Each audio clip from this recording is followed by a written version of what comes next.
আসসালামু আলাইকুম গাইস, আশা করি সবাই ভালো আছেন আর ভালো থাকারই কথা। আমি চলে আসলাম আজকে ইফতারি মানে ইফতারের সকল কিছু কেনার জন্য কাঁচা বাজারে, ফল বাজারে এবং ওই পাশে আছি সবজি বাগানে।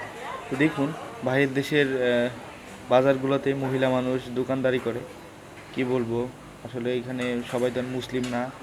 আর বলাই তো আছে যে কি আমাদের আগে মেয়ে মানুষ দোকানদারি করবে, দেখতে পাচ্ছেন সেগুলো হয়তো সত্যি হবে। আর এই যে মাছ নিয়ে বসে আছে মহিলার জেলে। আসলে বাইরের দেশে ইফতারি করা বাংলাদেশের মতো সেই মজা হয় না। সেই মসজিদের মাইকি ইমাম সাহেবরা ডাক দিবে, ইফতারি নিয়ে সকলে বসে থাকবে, ফ্যামিলির সাথে বসে থাকা, এগুলো হয় না। বাইরের দেশের নিয়মকানুন আলাদা, এখানে সবাই মুসলিম না, অর্ধেক কিছু মুসলিম আছে।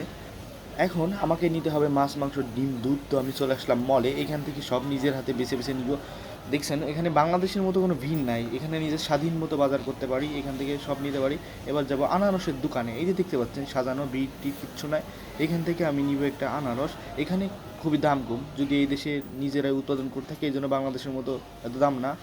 আর এই যে এখান থেকে মুরগি চাইলে আস্তা নিতে পারেন, আবার কেটে বাংলাদেশের মতন সিস্টেমে নিতে পারেন। এদের বলে বিশ্বাস নেই ভাই, নিজের হাতে তাজাগুলো নিয়ে নিজের হাতে জবাই করা ভালো। এরা কালিমা পড়ে কি পড়ে না। আমরা বাঙালি, আমরা ভাজা পোড়া ছাড়া ইফতারি করবো তা হবে না। তো এইখান থেকেও আমি নিতে আসছি ভাজা পোড়া। এখানে অনেক রোল, বার্গার, সমোসা এইগুলো পাওয়া যায়, এখান থেকে কিছু নিব আর কিছু ফল নিব। এ দেখতে পাচ্ছেন এরা বাংলাদেশের মতো না, এরা কেটে ফল বিক্রি করে, আর এখানে সব কিছু আছে। তো এগুলো নিয়ে এখন বাসায় যাব।